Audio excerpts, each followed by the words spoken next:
acá notan ustedes, ahí. Entonces, luego de la hernia viene una esofagitis erosiva que el médico tratante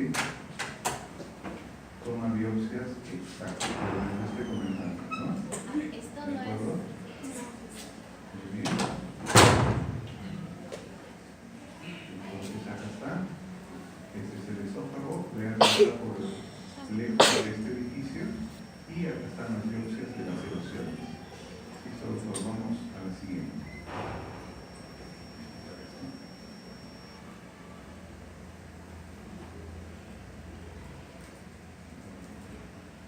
Entonces, les cuento el caso. Lo que han visto es un paciente de 35 años, dos hijos, esposa 30 años, cuñado médico, que es el gastroenterólogo que le hizo la endoscopía, y antes de su viaje a radicar a Estados Unidos. Entonces le hizo la endoscopía y este muchacho le encontró su hernia y su esofagitis erosiva. Le tomó la biopsia y la biopsia salió displasia severa, o sea, displasia de alto grado. Y le comentó que eso requería un seguimiento, un control cercano, etc. El muchacho se fue a Estados Unidos, se olvidó del problema, se mantuvo con un poco de omeprazol y regresó a los 3 años a Lima de visita a la familia, ya con 3 hijos, y se quedaba un mes en Lima. Ahí veamos la siguiente endoscopía. Entonces su cuñado el médico le dijo, a ver, vamos a hacerte un control. Allá en Estados Unidos te has hecho atender. No, le dijo, no era necesario. Vamos a ver, pasa por favor.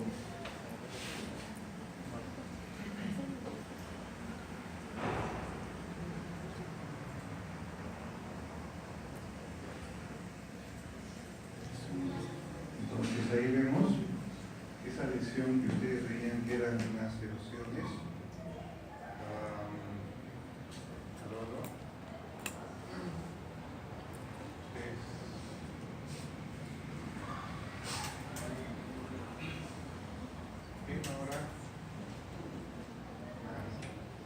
Ven ustedes ahora de que esta lesión, que eran unas erosiones,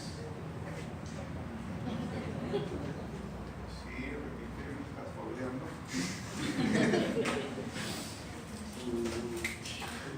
Música. Acabo de almorzar, aquí se me puede poner clases, es todas, ya. Ya. Entonces ustedes ven ahí una lesión en la parte, pon una pausa por favor cuando te diga, ahí no pues. Ahí pongo una pausa. Ya, entonces, este es un paciente que ya tiene 38 años y que viene ya con esta lesión que hace 3 años atrás era displasia severa, era una hernia, sufría de reflujo, esofagitis de reflujo, una persona joven, y esta lesión que estamos viendo acá, se toma la biopsia y es adenocarcinoma. El muchacho vivió 6 meses más y se murió por metástasis, a pesar de la cirugía que se le hizo. Entonces, este es el extremo de la clase de oro. La clase de oro es esofagitis, enfermedad o reflujo esofágico, que puede causar esofagitis, puede causar úlcera péptica, puede causar también eventos de esófago de Barrett y eventos finalmente de cáncer. Estamos empezando por el extremo de la complicación del reflujo, que es el evento raro, extremo, pero para que tengan una idea de cómo puede terminar eso. ¿Ya? Ahora sí vamos a la clase de doctor.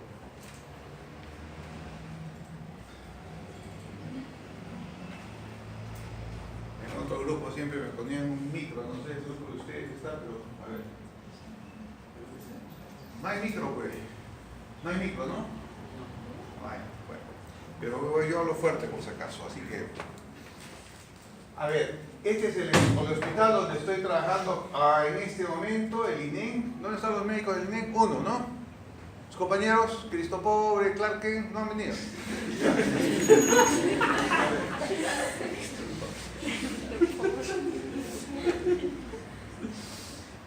El hospital original del INEM es el que están viendo arriba, que queda frente al hospital Loaiza, ¿no es es cierto?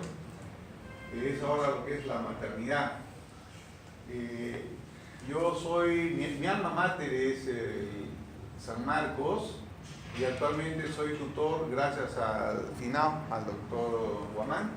Soy profesor de la Ricardo Palma, y a un amigo de Arequipa también soy profesor de la UPC. Por eso pongo estos tres logos, ¿no? De San Marcos, de Ricardo Palma y de la UPC. En esos tres lados ando.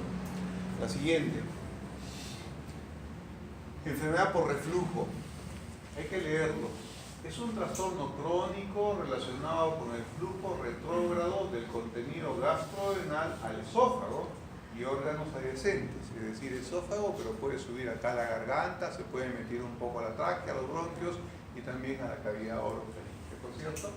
Resultando en un variado espectro de síntomas que alteran la calidad de vida con o sin daño tisular, ¿no? La siguiente. Entonces, este es el esfínter esofágico superior y este es el esfínter esofágico inferior. La clave del reflujo, sobre todo, está en esta zona. La siguiente. Definición. Hay varias definiciones. La primera, que el reflujo gastroesofágico simplemente es el flujo retrógrado de contenido gástrico hacia el esófago. Esa es la primera definición. Cuando hay enfermedad por reflujo, quiere decir que hay disminución de la calidad de vida debido a los síntomas del reflujo. La siguiente. Esofagitis por reflujo, quiere decir que ese reflujo ya está haciendo daño al esófago, lo está lacerando, le está provocando erosiones o úlceras. Finalmente, enfermedad del reflujo gastroesofágico, pero endoscópicamente negativa. Quiere decir que ustedes hacen la endoscopía y no hay nada. Sin embargo, el paciente sufre y tiene síntomas. ¿De acuerdo? Siguiente. Fisiología normalmente es el resultado respecto al equilibrio de la barrera antirreflujo. Pero sin embargo, el reflujo gastroesofágico es un proceso normal. Todos durante el día tenemos episodios de reflujo. Son frecuentes, la duración es menos de 5 síntomas, sin complicaciones, raro en las noches. Ahorita varios de ustedes deben estar con un poquito de reflujo y eso es normal. O sea, no hay que confundir el reflujo gastroesofágico fisiológico normal con la enfermedad del reflujo gastroesofágico. ¿Por qué? Porque ahí te compromete la calidad de vida. ¿Ok? Siguiente. La epidemiología de la enfermedad por el reflujo gastroesofágico, ampliamente distribuido sobre todo en países occidentales, predominio de la raza blanca, más de 50 años y generalmente en personas obesas. Y acá hay un caminito, pues el caminito es el reflujo, complicaciones, Barrett y cáncer, ¿no es cierto? El extremo que les dije. Pero ese extremo es más bien raro, no se vayan aquí de esta clase con la idea de que todos van a terminar allí, no. Es un extremo y es una complicación rara, pero es cierta. Siguiente. Siempre los factores de defensa y los factores agresivos. Los factores de defensa para el reflujo, obviamente la barrera anatómica, el peristaltismo y la resistencia del tejido. Los agresivos es obvio que es el ácido, la pepsina, las sales biliares y que se retarde el vaciamiento gástrico o que haya incompetencia del esfínter esofágico inferior. ¿De acuerdo? La siguiente. La barrera anatómica, nosotros los endoscopistas, cuando entrenamos a los residentes, les decimos, cuando tú entres al estómago, no es una línea recta. O sea, tú no es que entras del esófago al estómago en línea recta. Tú llegas a la unión del esófago con el estómago y doblas a la izquierda. Y de allí vuelves a doblar a la derecha y pones A. ¿Por qué? Porque si fuese directo, imagínense el reflujo que habría acá. Miren ustedes, este ángulo de His permite que parte del contenido gástrico se vaya al fondo y no ataque directamente el esófago. ¿De acuerdo? El esfínter esofágico inferior, que tiene un promedio de 1 a 2 centímetros, ayuda a cerrar esto como una válvula. El ligamento freno esofágico también nos ayuda. Y finalmente este ángulo de Kiss. Esta es una barrera anatómica junto con el diafragma. ¿De acuerdo? Toda esa barrera anatómica debe estar perfecta para evitar el reflujo patológico. La siguiente. El aclaramiento del esófago. Obviamente, es la condición del esófago para vaciar con rapidez el contenido gástrico. Expulsa el contenido y neutraliza el ácido. ¿Qué factores participan? ¿Qué están haciendo ustedes ahorita? Salivando. ¿Cuánto creen que se produce de saliva al día? Más o menos, a ver, que levante la mano. Sí, José, la garganta. Y a ver, ¿cuántos litros de saliva se produce al día? 1,5 litros. ¿Cómo se sabe eso? Cuando tienes pues un cáncer acá, el paciente está cerrado y constantemente escupe saliva. Tú mides eso en 24 horas, es 1,5 litros. Es espantoso. Ese 1,5 litros limpia el contenido del esófago. O sea que la saliva no es moco de pavo, sirve. Este aclaramiento partido de 3 factores: la acción de la gravedad, la saliva y el peristaltismo. ¿De acuerdo? Por eso es que el manejo del reflujo tiene que ver con la gravedad. Tú le subes la cama y por gravedad baja el reflujo y el ácido. ¿De acuerdo? El peristaltismo y la saliva. Muy bien. Siguiente. Resistencia, ustedes ya lo saben. Defensa preepitelial, defensa epitelial, defensa posepitelial. Ok, la siguiente. La fisiopatología es multifactorial. Revisemos esto. Falla en la barrera antirreflujo por incompetencia del esfínter esofágico inferior. Miren ustedes, cuando el esfínter esofágico inferior está perfecto, miren cómo el reflujo retorna. Cuando este esfínter está fallando o hay hipotonía, miren cómo el reflujo tiene mayor posibilidad de pasar del estómago al esófago. Reducción del aclaramiento del esófago, hipotonía del esfínter esofágico inferior, hernia hiatal, como hemos visto en el caso que les presenté en el video. Cuando hay una hernia, hay una puerta abierta. ¿Cuál es la solución de la hernia? La cirugía, no hay otra solución. El manejo médico es que si yo tengo una hernia en un paciente de 80 años, es bien difícil que yo lo mande a operar. Pero si yo encuentro una hernia con reflujo en uno de ustedes, directo a sala, ¿no es cierto? Porque pues no van a estar los próximos 30, 40, 50 años viviendo con hernia, con reflujo, con medicamentos, con pastillas, años de años, ¿no es cierto? Otra causa es la disminución del vaciamiento, aumento del volumen y los fármacos que modifican el esfínter esofágico inferior. La siguiente. Dentro de la fisiopatología, miren ustedes este dato. La extensión y severidad de la injuria debido al reflujo depende de frecuencia y duración de la exposición del esófago al material. Mientras más tiempo y más frecuente sea el ácido en el esófago, más tiempo de hacer daño tiene. Volumen y potencia, o sea, la concentración y de la capacidad de la mucosa esofágica para limpiar y reponerse a ese reflujo. ¿De acuerdo? La siguiente. Entonces, esto es pues un balance entre los elementos defensivos, la barrera, el aclaramiento, y cuando hay enfermedad predominan los factores agresivos, el ácido, la pepsina, incompetencia de la barrera, disfunción del esfínter esofágico inferior, ¿correcto? O sea, para que haya enfermedad, este balance debe ser roto y puesto aquí. ¿Está claro? Muy bien. Siguiente. Dentro de la fisiopatología, acá está claramente establecido en este gráfico la barrera antirreflujo. Usted tiene que tener un diafragma fuerte, adecuado. Tiene que tener un ligamento freno esofágico en buenas condiciones. Tiene que tener un esfínter esofágico inferior en perfectas condiciones. Esta es una barrera antirreflujo. Cuando esto se rompe por una hernia o por una hipotonía, entonces la tendencia va a ser a que todo lo que tienes en el estómago, el ácido, la bilis, etcétera, se te venga para adentro. Y lo peor es en la noche. ¿Por qué? Porque estás hinchado. siguiente. Entonces estas son las consecuencias de que una persona tenga hernia. Tiene una puerta abierta aquí para que todo lo que hay en el estómago, mañana, tarde y noche, suba a través de esta hernia y dañe. Es lo que hemos visto precisamente en los primeros dos videos que les he pasado. Una hernia, y a través de esa hernia el ácido daña el ácido y eventualmente vienen las complicaciones. La siguiente.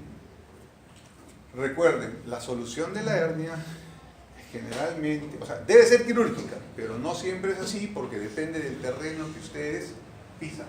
No es lo mismo operar a una persona de 90 años que una persona de 25, ¿no es cierto? Miren el aclaramiento esofágico. Avanza. Mete tu dedo, ya. Bilis, enzimas. El segundo dedo, pepsina. El tercer dedo, mete tu dedo. Ya. Presión intraabdominal. Mete tu dedo. Ahí está, distensión. Entonces, todos estos elementos, como verán, bilis, enzima, acidez, distensión y presión, hacen que todo esto vaya para arriba. ¿Qué tenemos en contra? La siguiente. Tenemos en contra esta barrera que es el esfínter esofágico, el diafragma, etc. Y peristaltismo, salivación y gravedad. ¿Correcto? Son las barreras. La siguiente. La vida es un equilibrio. Pero, ¿a qué tiende la humanidad, mis queridos doctores? A la segunda ley de la termodinámica. ¿Qué dice la segunda ley de la termodinámica? Todo va al caos, al desorden, así es, doctor. Entonces, hay que tener una pelea contra eso. Modificadores del esfínter esofágico inferior, ¿qué nos interesa? Para ustedes, alimentos, grasa, chocolate, alcohol. Algunos medicamentos, barbitúricos, dopamina, la siguiente. Clínica. ¿Cuáles son dentro de los síntomas típicos? No sé si el patognomónico, pero el más típico, el más común, el más frecuente es la pirosis. Además de la regurgitación, episodios de disfagia. Atípicos, odinofagia, hipo, náuseas, vómitos. ¿De acuerdo? La siguiente. ¿Por qué traigo esto de dispepsia? ¿Qué tiene que hacer la dispepsia con la enfermedad del reflujo? Dispepsia básicamente es pesadez, saciedad, molestia, ardor, vinagrera, ¿no es cierto? Pero ¿qué tiene que hacer con el reflujo? Pasa la siguiente. Que las enfermedades se sobreponen, no son perfectas. Es decir, la dispepsia funcional tiene un margen de sobreponerse con la enfermedad del reflujo y la enfermedad del reflujo tiene un margen de sobreponerse con el síndrome de intestino irritable. Eso significa que un paciente con reflujo puede tener un poco de vinagreras, un poco de acidez, un poco de balonamiento, pero sobre todo reflujo. ¿De acuerdo? ¿Está claro? O sea, no son enfermedades perfectas, esto no son física, matemáticas, esto es medicina. Pero lo que predomina, obviamente, en el reflujo es lo que estamos comentando. ¿Está claro? Eso. Ahora vamos a ver la pregunta de examen que vamos a analizar al final, la siguiente. Entonces, ¿quién sabe inglés ustedes? ¿Todos?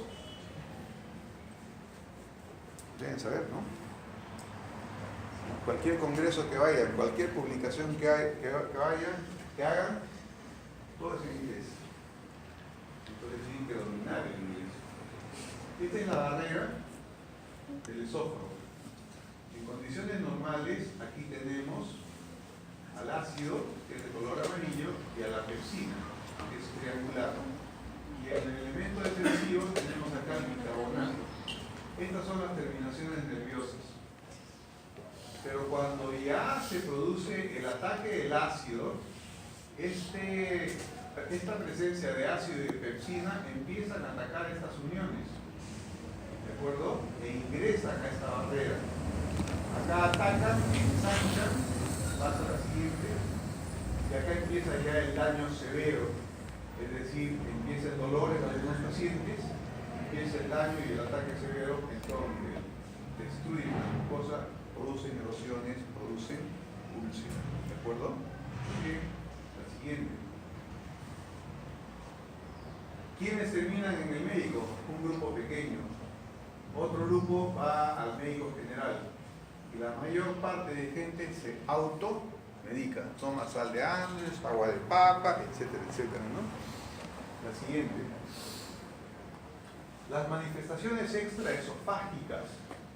Casi el 30 a 40% del asma en los niños de 6 a 12 meses son por reflujo. Antes se pensaba que era asma. No, es por reflujo. Es la leche, se acuesta el bebé y traga y se le pasan los bronquios y hace episodios de asma, es por reflujo. Pero en adultos, manifestaciones extraesofágicas, tos, asma, bronquitis, dolor precordial, disfonía, disfagia intermitente. La disfagia intermitente es una característica diferencial de la disfagia oncológica. La disfagia por cáncer es progresiva. Primero me atoro a sólidos, después me atoro a alimentos blandos, después me atoro a alimentos líquidos y después ya no paso de nada. En el transcurso he perdido 15 a 20 kilos de peso. La disfagia intermitente es que me atoro de vez en cuando, pero tengo buen peso y como de todo. Es diferente. Ronquera, gingivitis, laringoespasmo. Por eso es que a nosotros los gastroenterólogos, en varias oportunidades, los otorrinos y los neumólogos nos piden endoscopía. ¿De acuerdo? ¿Por qué? Porque ellos tienen pacientes que no encuentran qué es lo que está pasando y en verdad lo que está pasando con ese grupo de pacientes es el reflujo. La siguiente.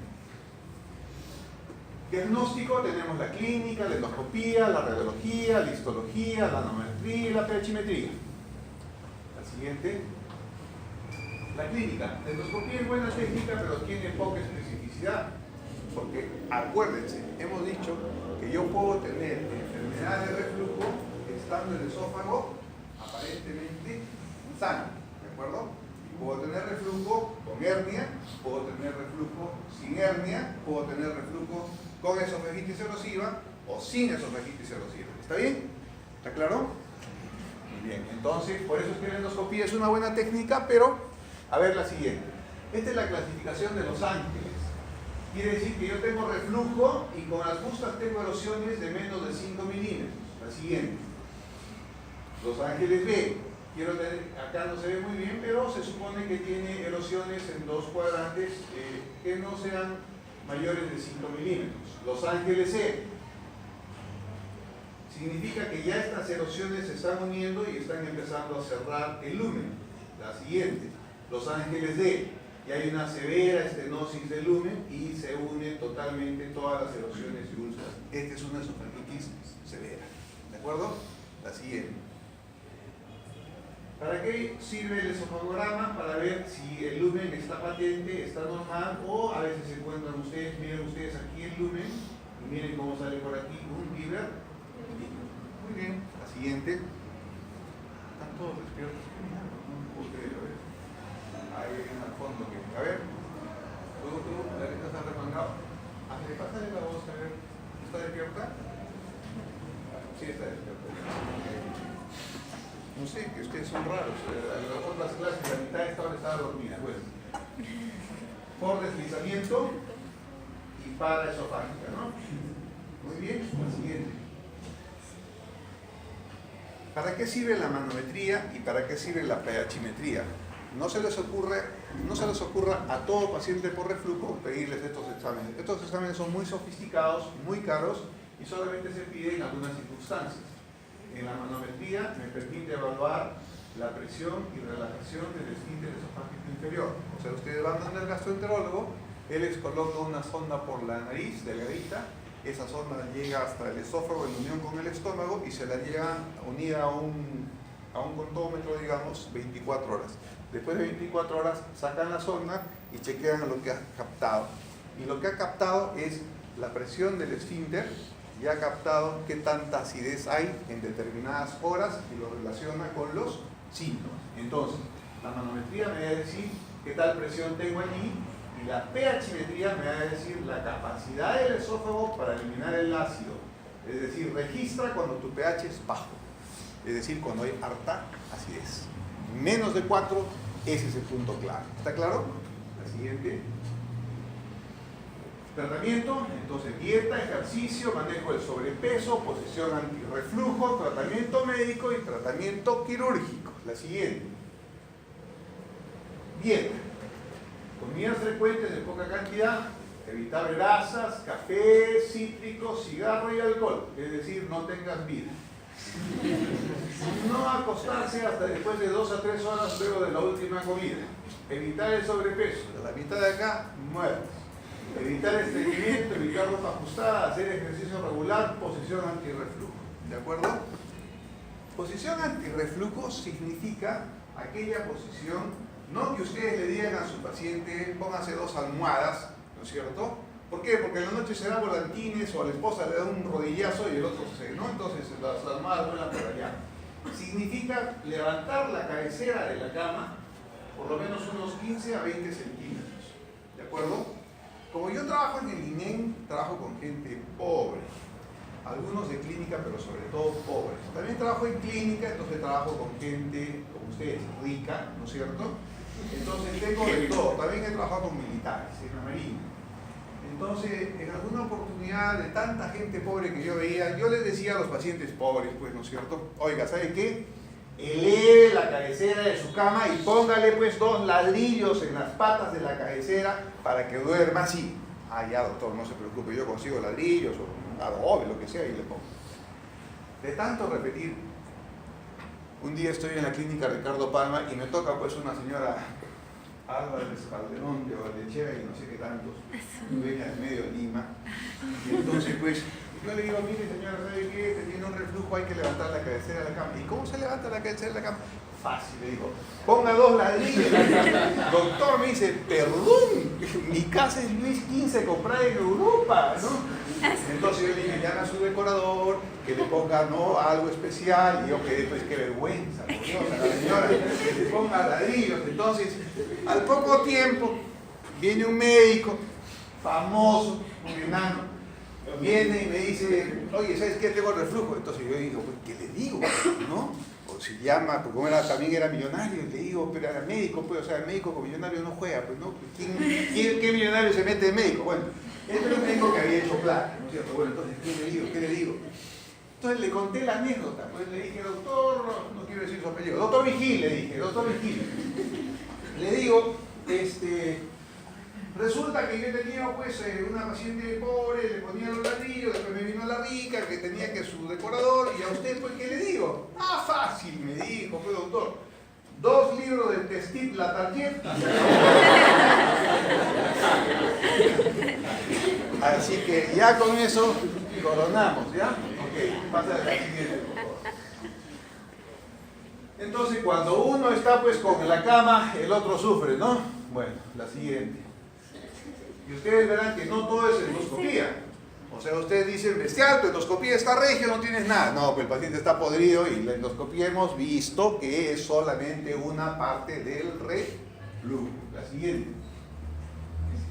Tratamiento médico, acá comparan la ranitidina con los procinéticos y con los inhibidores de bomba. Obviamente inhibidores de bomba son mejores que las antagonistas H2 y los procinéticos mejoran el vaciamiento. ¿De acuerdo? La siguiente. Entonces, si esta es la bomba de ácido, acá yo tengo la gastrina, la histamina y la acetilcolina. Si yo uso ranitidina, estoy interviniendo en un 30 a 40% para disminuir el ácido. Pero si yo uso un inhibidor de la OP protones, probablemente mejore la disminución del ácido en un 80 a 90%. Por eso es que ustedes tienen que diferenciar sus pacientes. Hay pacientes que solamente requieren un 30 a 40%. Y hay pacientes que van a requerir un 80 a 90%. Depende de dónde ustedes ataquen. ¿De acuerdo? Sácate el dedo de la boca. Yo sé que ahí te da necesidades, pero te vas a contagiar con parásitos, ¿ya? A ver, pasa el siguiente. Entonces, este es el tiempo en el cual permanece el esófago sometido durante más tiempo a la presencia del ácido. Entonces, mientras más tiempo ese esófago esté sometido a la presencia del ácido, obviamente va a tener más daño. ¿Ok? qué? La siguiente. El omeprazol y el esomeprazol ayudan a que esto esté por encima del pH de 4. Debajo de 4 tenemos el problema del daño. Por encima de 4 tenemos una mejoría. ¿De acuerdo? La siguiente. Complicaciones del reflujo. La siguiente. Este caminito. Reflujo, esofagitis, injuria, reflujo, metaplasia intestinal, esófago de Barrett. La siguiente. Entonces, esto está en relación a que el esófago de Barrett puede llevar estenosis y finalmente puede estar en relación a la presencia de adenocarcinoma, pero siempre circunscrito a un grupo pequeño de pacientes. La siguiente, el esófago de Barrett es el epónimo aplicado al epitelio columnar que recubre el esófago distal, el cual es adquirido como una complicación debido al reflujo. ¿Qué significa? Significa que aquí en el esófago estuvo el ácido. Ese ácido dañó y cuando se cicatrizó, ya no se cicatrizó con el epitelio poliestratificado, sino con el epitelio columnar. Y ese epitelio columnar se llama epitelio de esófago de Barrett y eso se llama un epónimo. ¿Qué es un epónimo, doctores? Epónimo, a ver. Epónimo es aquel término que se coloca como homenaje a una persona que estudió algo y que sirvió al resto de la humanidad. De acá saldrá pues un epónimo Jiménez, un epónimo Rivera, ¿no? La siguiente. Norman Barrett. Él fue un australiano que trabajó en Inglaterra en la década del 50 y cuyos trabajos sobre esófago valieron que sus colegas pusieran el término de esófago de Barrett a esta patología que se conoce hasta ahora. Le decían pasty, es decir, cachetes rosados, le decían a Norman Barrett. La siguiente. Todos tienen su chapla, pero... Este es el esófago de Barrett. Miren ustedes esta diapositiva, muy didáctica. El esófago que está aquí. Yo si tomo una biopsia de aquí, es un epitelio poliestratificado, no hay esófago de Barrett. Este mismo cuadrado, tráiganlo por acá, y miren acá. Acá ya hubo reflujo y acá ya hay esófago de Barrett. Este mismo cuadrado con biopsia me da la metaplasia intestinal. ¿De acuerdo? Magia, no es magia. Ese es el esófago de Barrett. Es metaplasia intestinal en esófago. La siguiente. Entonces esto es lo mismo. Mucosa con apariencia columnar más metaplasia intestinal. La siguiente. Importancia en el reflujo con la presencia del cáncer. La siguiente. Este estudio hecho en Suecia demostró la siguiente, con tu dedito, que a mayor reflujo y a mayor severidad de reflujo, la probabilidad de que tú tengas cáncer se eleva. La siguiente. Este es un paciente operado con el cáncer en pleno esófago de Barrett. La siguiente. Tratamiento quirúrgico del reflujo, fundoplicatura de Nielsen. Se dan cuenta ustedes que aquí a la hernia lo que le están haciendo es como una corbatita Michi. ¿Qué significa? La hernia, yo les explico a mis pacientes que es como si tuvieses tú el cuello de la camisa así suelto.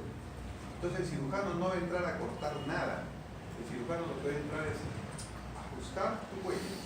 ¿Qué es lo que hace el cirujano acá? Coge el esófago con el fondo, le hace una fundoplicatura y le hace como una corbatita Michi, de modo tal de que aquí no se corta ni se saca nada, simplemente la hernia la reduces como la parte del fondo del estómago. Esa es la cirugía. 15.000 soles honorarios del cirujano. La siguiente. Aquí empecemos con las preguntas, ¿de acuerdo? Ya sacó la clase, aquí relájense, esta es la parte de las preguntas, a nadie le importa, ¿no? Con relación al reflujo gastroesofágico, a ver, los que están dormidos, despierta.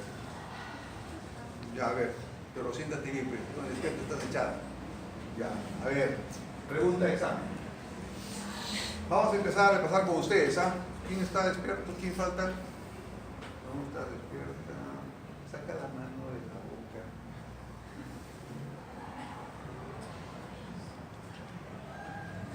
A ver, sigamos entonces. Empecemos con las preguntas, ¿sí? Con relación al reflujo. Siempre es patológico el retorno del contenido gástrico al esófago. ¿Cierto o verdadero? Falso. Falso. Ya. Oye, ¿pudieron pedir? Ya, si siempre es patológico el reflujo del contenido gástrico al esófago y es falso, ¿a cuál eliminamos? B. Fuera. Me quedo con A, C, D, E. ¿No es cierto? Entonces B ni la miro. ¿El sobrepeso es un factor limitante del reflujo? Falso. Es un factor agresivo al reflujo. Entonces ya tengo dos falsos. Entonces, a ver, ya me quedé fuera con B.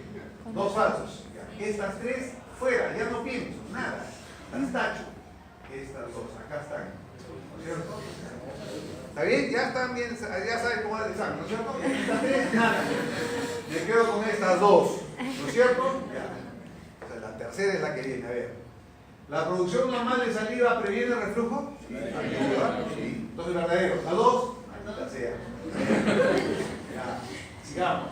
La sensación de vinagrera es una señal de posible reflujo. Sí. Sí. Las dos. La última. El esfínter esofágico inferior funcionante ayuda a evitar el reflujo, ¿sí o no? Sí. ¿Respuesta correcta? ¿Cómo jalan ustedes?